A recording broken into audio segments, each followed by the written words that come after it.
17 yil. Bu katta yo'l. Bu suratlar esa shu yo'lning izlari. Har bir sahifa ortida mehnat, quvonch va esdaliklar bor. Yillar davomida biz birga o'sdik, birga o'rgandik.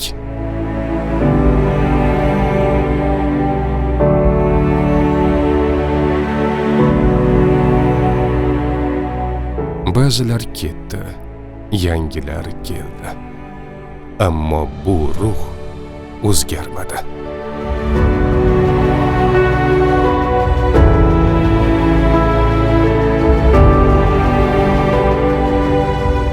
Bugun biz nafaqat 17 yillik tarixni, balki shu yillar davomida qurilgan do'stlikni nishonlayapmiz.